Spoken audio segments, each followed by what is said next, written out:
All right, we are live for the Friday edition of the Morning Check-In, and as always, looking forward to connecting and sharing with you some interesting highlights from this past week. Lots of things worth touching on. Of course, we had price action in silver, current price action, and palladium. We have the BRICS meeting concluding yesterday, and I noticed some comments in the comments section about nothing really came about, but then again, did it?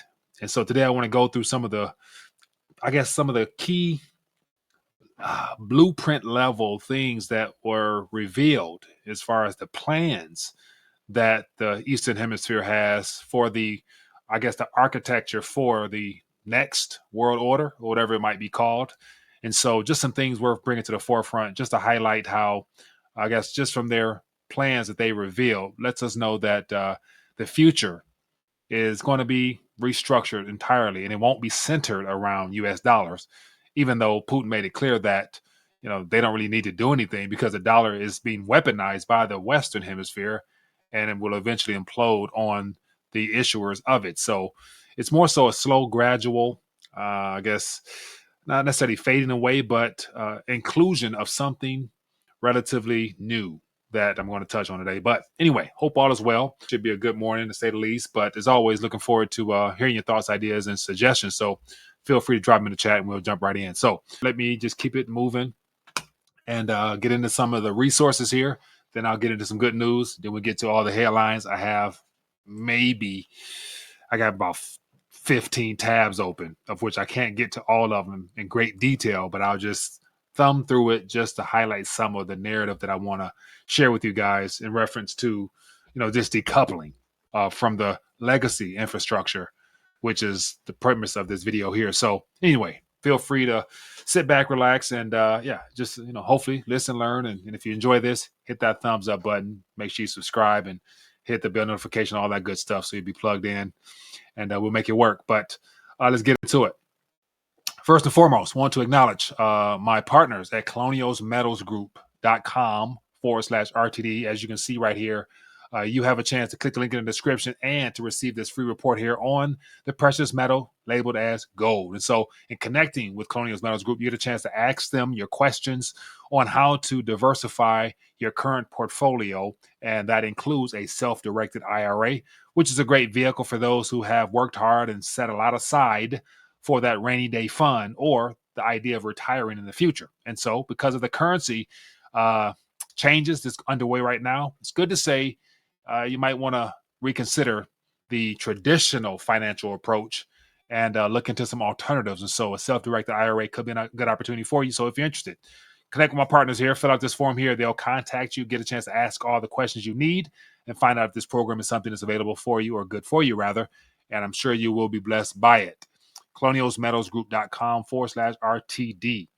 And then next, I want to continue to remind my people the importance of gold. I did videos on at the blog, just highlighting how, in my opinion, this is the most affordable approach to preserve some of your purchasing power by redeeming the old fiat notes for a specie, which happens to be in the form of gold. And so these notes here, as you can see here, the cheapest one is $541 for a 1 unit currency note here. And once again, it's something that by putting fiat in it, the fiat will appreciate in time.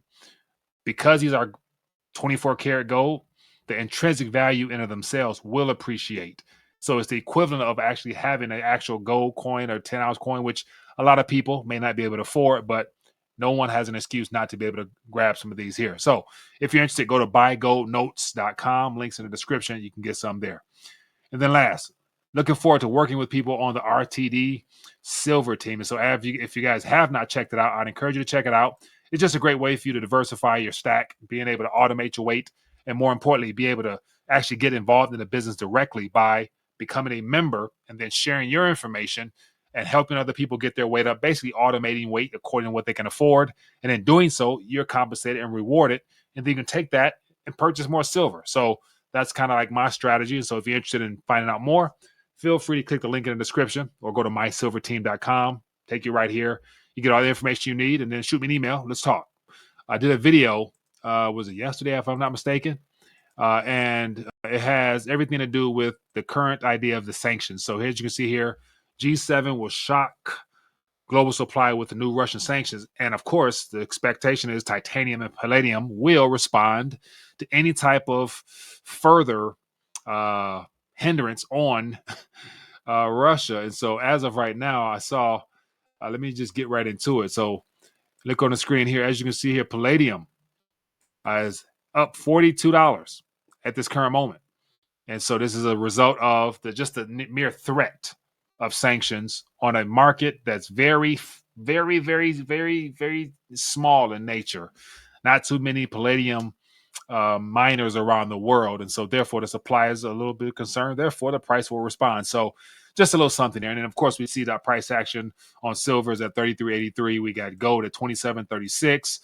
And then platinum is 1,000. Of course, metals, true real world resources will become sought after commodity because of the weapon manipulation in the days ahead. So just a little something there. But I'm already out of order. Let me get myself together here because I forgot to give you guys the good news. So as you can see on the screen here, October 25th, in Luke 12:26, Jesus says, quote, "If you then are not able to do the least, why are you anxious for the rest?" And then it goes on to say, here, Jesus challenges us to confront our anxiety. He's reminding us of a simple truth. We don't control everything, not even the smallest details of life. If we can't even manage the little things, why worry about the big ones? Then it says here, Jesus directs our focus to God's sovereignty. Just as God clothes the lilies and feeds the birds, how much more will he care for us, his children? Anxiety comes when we take our eyes off of God's provision. The kingdom of God isn't built on worry, but on trust. Trust in our Father who knows our needs and is more than able to meet them. This is a call to realign our faith to let go of fear and embrace the peace of knowing that God is in control. And then, in quote, seek first the kingdom of God, and all these things, meaning your provisions, shall be added, meaning that they'll come your way rather than you have to go chasing them. And it says here, God's got this. So rest in him today. All right. That is the good news for this morning. And hopefully it was a blessing to you as it was to me. But okay, let's keep it moving. So look at a little price action here. I want to get right into the nitty gritty of what I want to talk about because the 16th BRICS Summit has concluded, and there's a lot of things we can take away from it. And I want to jump right in. So as you can see here, this is just a little Wikipedia summary here. 2024 BRICS Summit was the 16th annual BRICS Summit held in Kazan, Russia. And so as you can see here, these are the participants. Let me move myself out the way here. So here we have to the far right, we have the participants. And we got the regulars. We got the participants: Brazil, Russia, India, China, South Africa, Egypt, Ethiopia, Iran, and the United Nations. Invited bodies, the UN. UN was invited. So it's one of the things where, okay, are they really disrupting things, or are they trying to appear to disrupt, but yet merge into what is already determined as a global reshuffling of the monetary system and all the things that come with that? So just something that makes you a little sketchy for those who say that or think the BRICS is going to be completely, void of anything to do with the Western Hemisphere. Inviting the UN. I don't know. But on top of that, there was a lot of guests invited, and that's what I want to touch on. So as you can see here, they had a large amount of speculative attendees. So all these nations here were there joining. And I think I'll tell you something about 39. Let me see what it says. Let me see. Where it doesn't say, but a total of spectators. So countries notable is Cuba. And then we had Mongolia, Nicaragua. So Nicaragua, Cuba, Bolivia, and let me see which other one. Venezuela are all Western Hemisphere nations that were speculators or spectators there. And so it's good to say that they have put in applications to join. And as of now, they put on hold on joining. They just added 13 new spectators, or, as they call them, partners, not exactly connected, but partners. But once again, the current amount plus the 13, that's getting us close to about 20 people that is in direct ties with this particular union here. And as you can see from that list, lots more interested in joining. And what's interesting about that list I just showed you is the fact that all those nations are heavy producers of something that the world needs, whether it be minerals, agriculture, whatever. But then again, this is the whole idea of the BRICS Union coming together, formulating or needing to formulate infrastructure to handle this new capacity that they will eventually take on and price in some other form other than USD, because the USD will still be utilized because it'll cost them too much to try to completely remove it because everything's denominated in USD terms. But if they begin laying the piping and the infrastructure with these new systems that they're proposing, then they can incorporate the USD on top of it and then have their own method of payment on top of that as well, or what you call it, networks that's interoperable with their own currencies running parallel. So it makes it a smooth transition if the West decides to act a fool with sanctioning any additional countries. So this is what it's ultimately about. So keeping it moving. Here's just some articles here that caught my attention of what people feel, think, and say. And so here we have an article here that was posted a couple hours ago. It says BRICS currency, a new world order. Not anything. I don't really think it's anything new. It's more so a continuation of the same, just being done by some different players.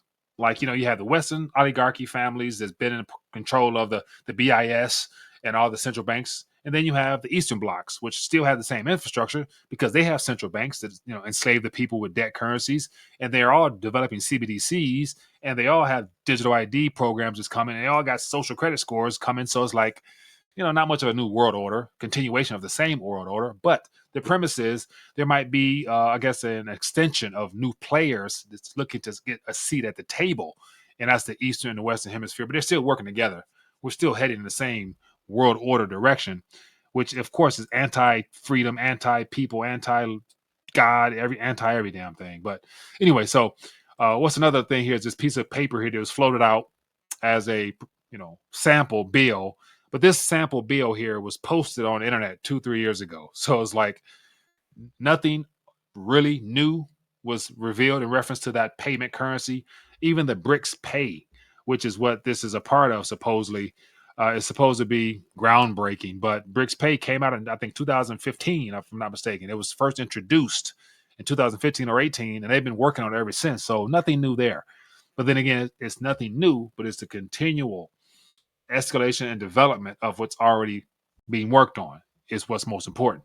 So here's just some thoughts here about, challenging the system, yada, yada, yada. But the BRICS Pay actual system is designed to be a internal payment method domestically that allows the countries to be able to interconnect their banking system, their commercial banking system, not necessarily the wholesale CBDC networks. That's a totally different ballpark. That's what we're about to get into now. So let me grab this here. So just real quick here, show you what's going on. So the BRICS Pay, the payment system Russia is proposing. So as I mentioned before, it's been in operation for quite some time now, but they got a card they got a looks like a prepaid card that has surfaced that people are sharing as like, some type of groundbreaking technology here. But give you an idea here. Let me just thumb through here. This is okay. So here's what I wanted to get to. It says, according to CoinTribune.com, the system is known as BRICS Pay. It says it would use infrastructures already in place in the BRICS nations. For example, the MIR network in Russia and the Unified Payment Interface in India. So this network has already been operational. They're just going to merge them. It says the outlet quoted Savviness as saying that it would, quote, use blockchain to validate transactions and ensure efficient payment systems. He added that it would be based on advanced technologies, allowing faster and cheaper foreign commercial transactions without external interference. So basically, because Visa, MasterCard has cut off access from Russia, and of course, China has already built out their own, I can't think of their credit lending platform, but the MIR is a internal Russian credit card, debit card type system that they have now put on a blockchain. So China has the chips, and then the SIPs, and then Russia has a MIR, and then India has a UFI, and they're just connecting them together using blockchain. So nothing new there, but for commercial uses amongst the people, this is something that they're going to be looking to use in the days ahead. So that's just one more developed structure that's underway. Okay, keeping it moving. What is also worth noting, there's about 4 different infrastructure pieces that I'm going to cover today. And so the first one is BRICS Pay, as you just saw that. Next one, Russia pushes for BRICS clearing depository system to sidestep the West. So here we have the second one, depository and clearing system. And this is to combat SWIFT. And so here it says, plan aims to form BRICS alternative to Euroclear and Clearstream. It says Russia proposes payment system amid transaction difficulties.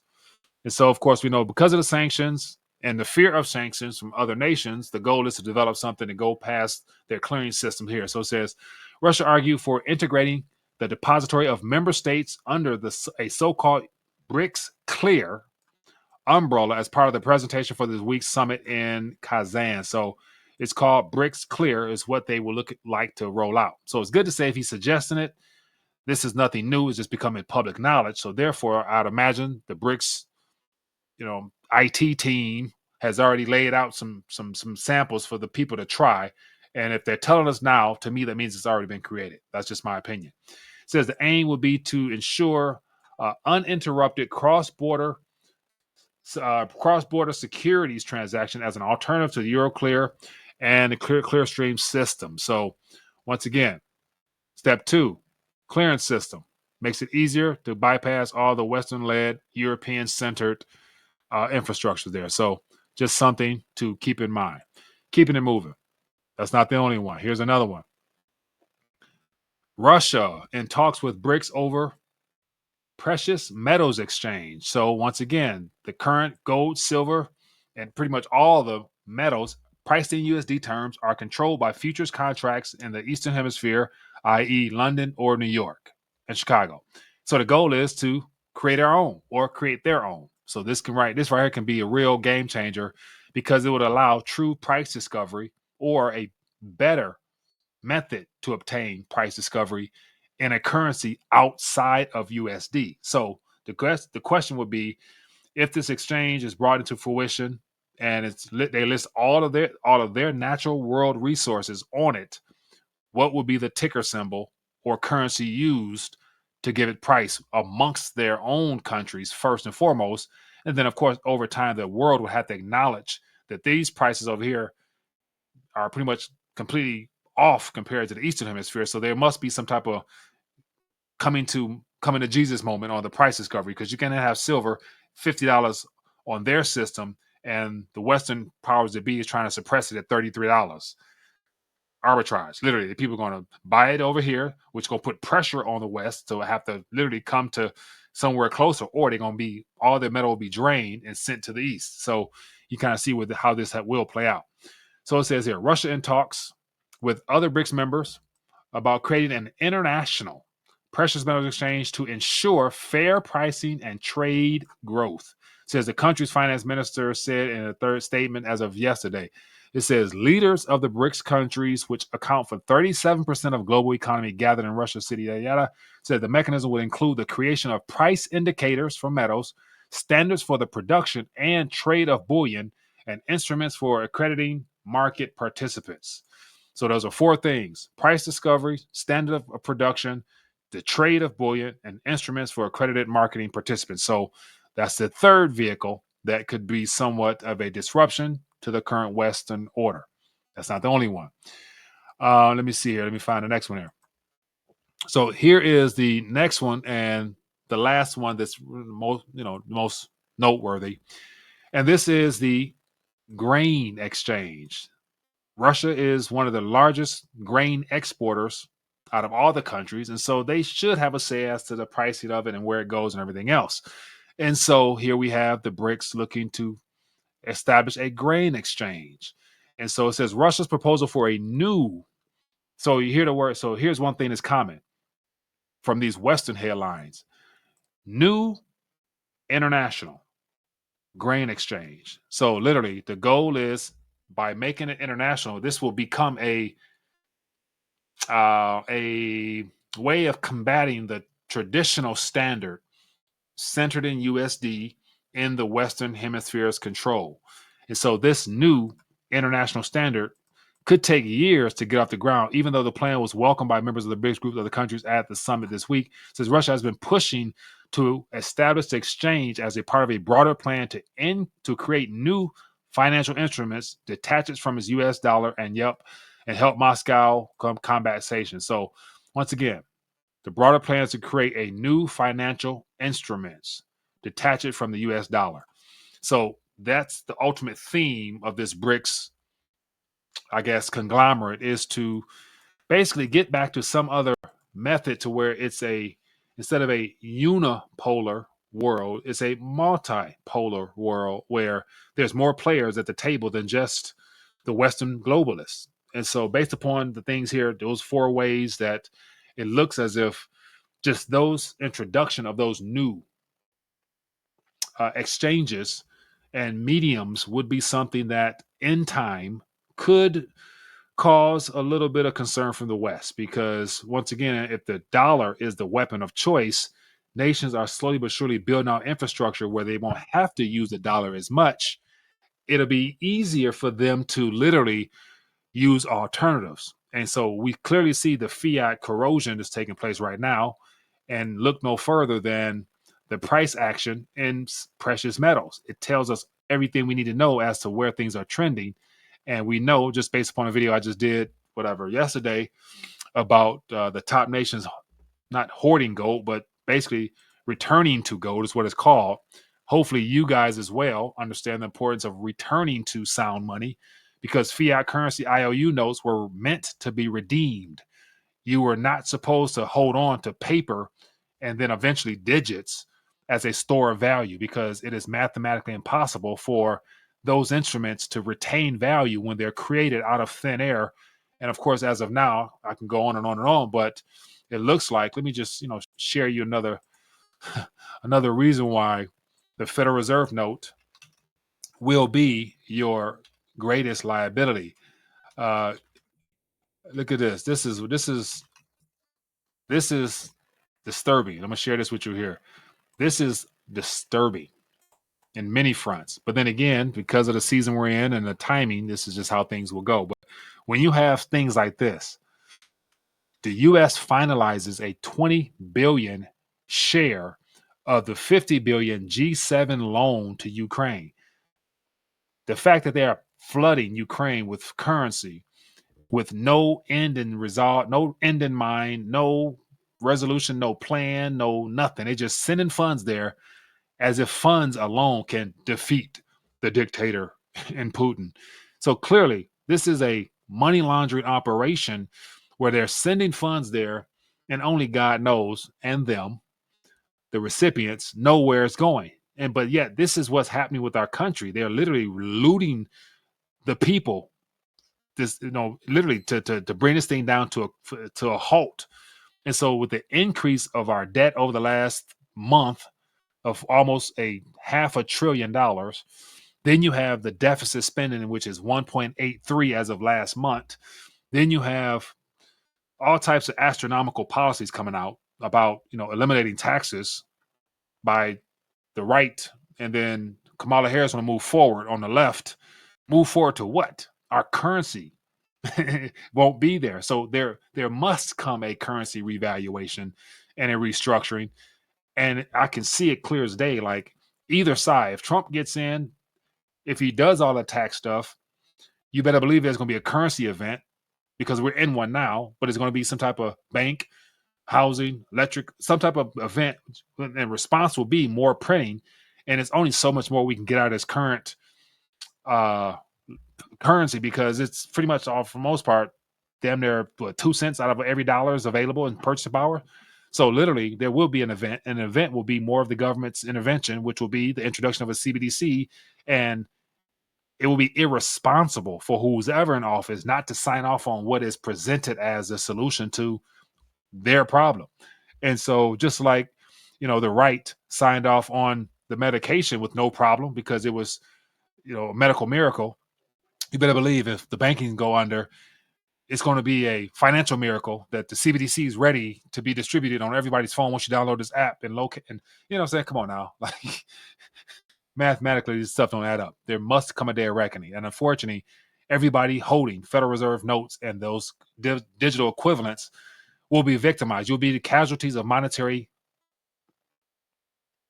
distortions, whatever it's called. I can go on and on and on, but I'm not. But point of case is, and so I'm not done there. Let's keep it moving. I want to talk about some other things real quick. On Main Street here, this is something that we're going to hear more about, the banks. So here we have the Rescue New York Community Bank. So remember earlier in this year, I think it was April, I think I was talking about, NYC Bank went under. Then they got merged into Flagstar, bought over Flagstar. Now they laying off of Flagstar. So they rebranded to Flagstar. In the metro Detroit area, there's Flagstars, and I think in Ohio and Michigan, but now they're laying off 700 because they got to do restructuring. So every publicly traded company right now that's not profitable is forced to do some restructuring. Therefore, more layoffs on top of all the bogus figures that's being covered up by our very own government. So this is just what's happening on Main Street that should be of concern to people, because as of right now, it's hard to pass up on the idea of not jumping in to this stock market melt up. So here's just some headlines that I highlighted, bookmarked with some graphs. Look at this here. In the USA, the biggest 10 companies account for around 18% of the value of the global equity market. So here we have the Big 10 or the Magnificent 10, which are right here. These big blocks on the screen. The biggest blocks on the screen happen to be the companies that are propping up this entire financial illusion. And so as long as these blocks stay green, the wealthier and the happier investors will be in equities.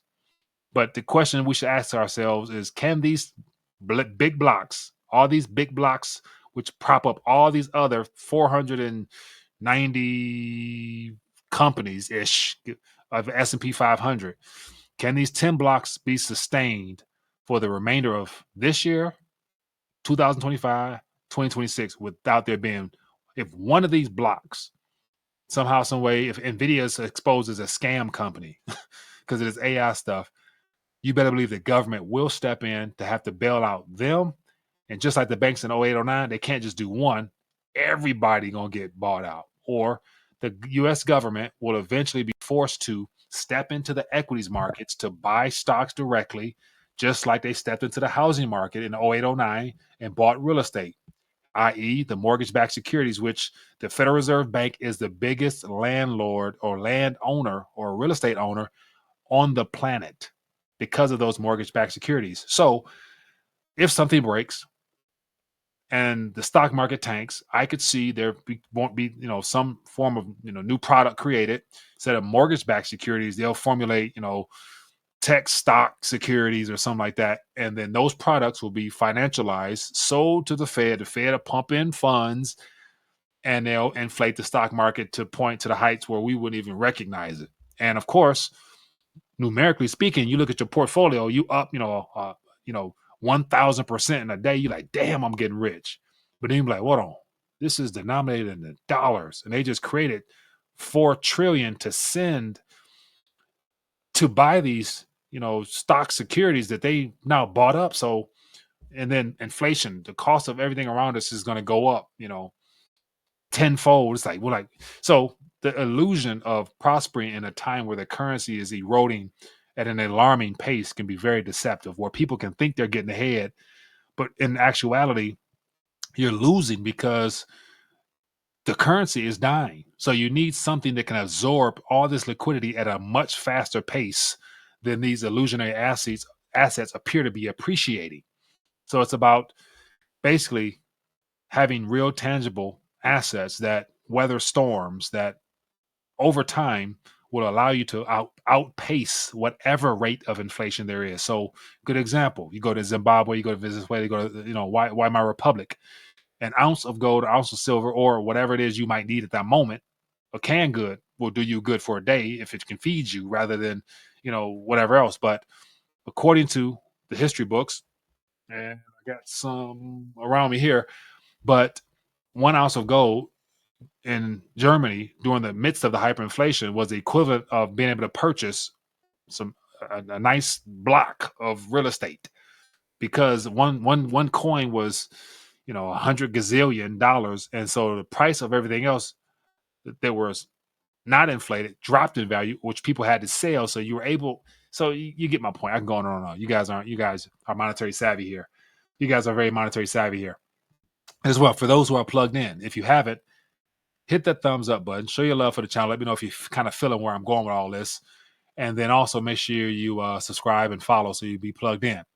And so, but my whole point of bringing this up is that because the world has been steered towards parking your entire life savings in a portfolio with the idea of being able to have it grow over time so you can withdraw from it 10, 20, 30 years from now, that all has changed because of the Federal Reserve manipulating the system. So here we have the 10 strongest companies pumping things up to the point where I'll just read this commentary real quick.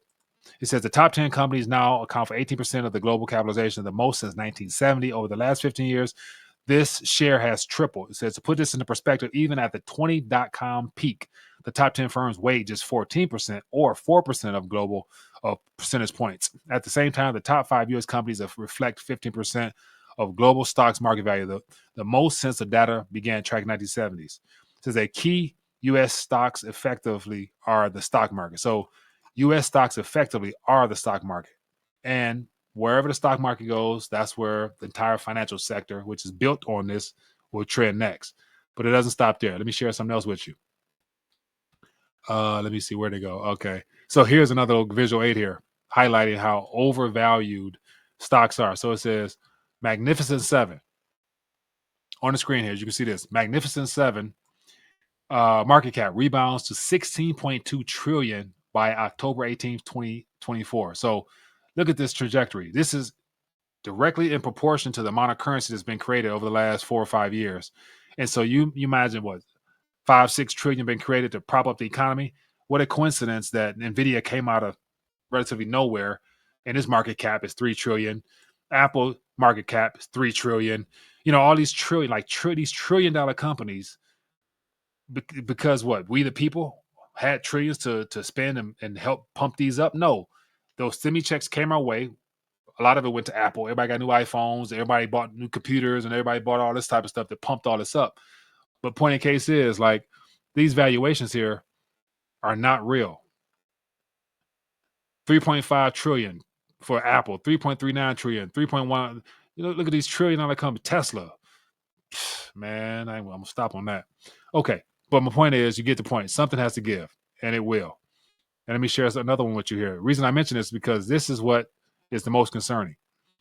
This is what everybody has been forced into participating in, because this has been the preferred medium of wealth storage, preservation, and growth. It says here, stock market concentration risk hits the highest level in more than 90 years.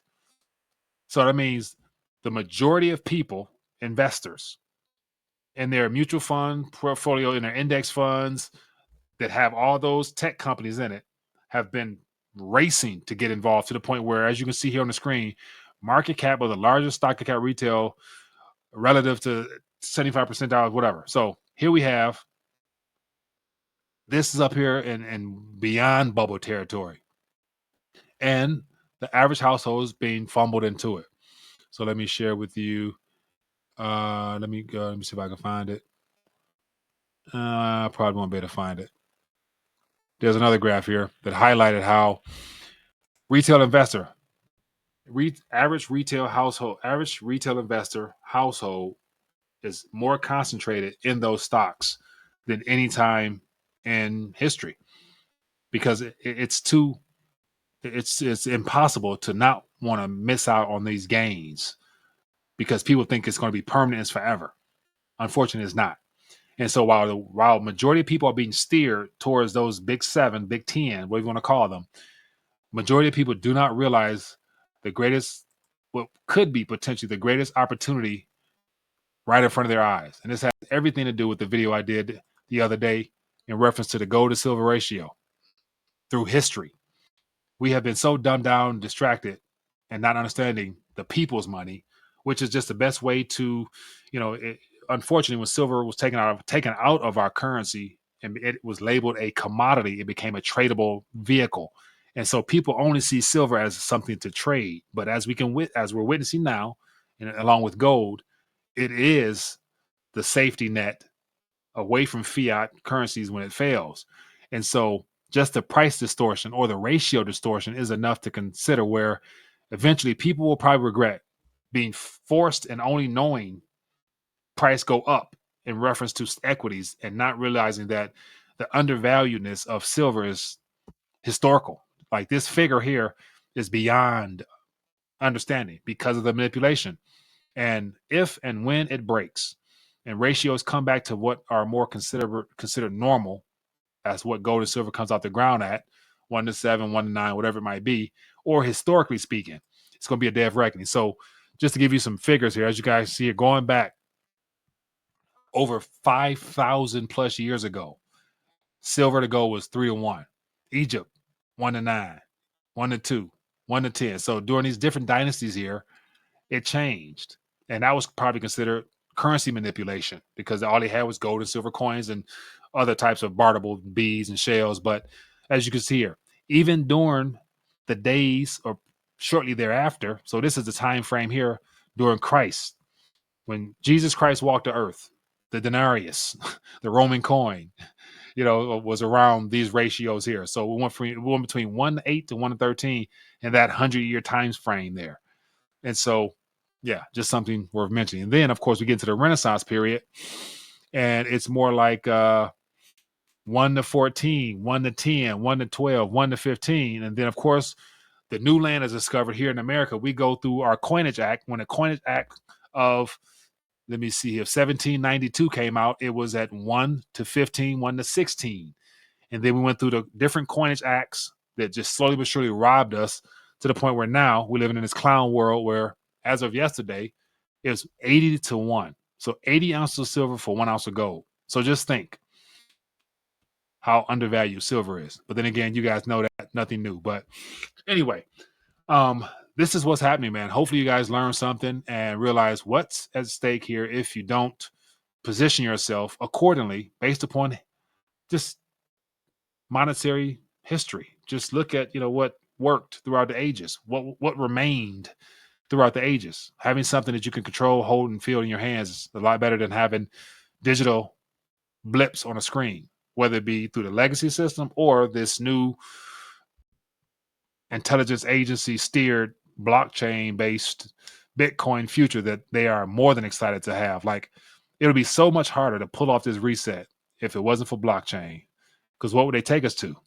So it just lets me know how intentional the invention of Bitcoin was in this day and age, because it has everybody looking at a screen waiting on Bitcoin adoption so that they can be millionaires in software. So anyway, because I got so much to say. I'm not. Anyway, people, this is my way of just sharing some good news with you, keeping it real with you. So for those who might have come in late, may have seen us late, as always, resources down below. Go check out my people. At colonialsmetals.group.com. Click the link in the description. Get a chance to download this free report here. Contact the experts. Let them walk you through how to get a self-directed IRA with gold and silver in it. And, of course, make sure you guys get your hand on some of these notes here. Links in the description. Buygoldnotes.com. And this is the best way to protect and preserve yourself in a small fractional way. And, of course, want to join me on the silver side, definitely love to work with you as my partner in silver, allocating 1 ounce at a time, people. All the information in the description. Other than that, be blessed, be safe, and I'll see you guys later. Peace.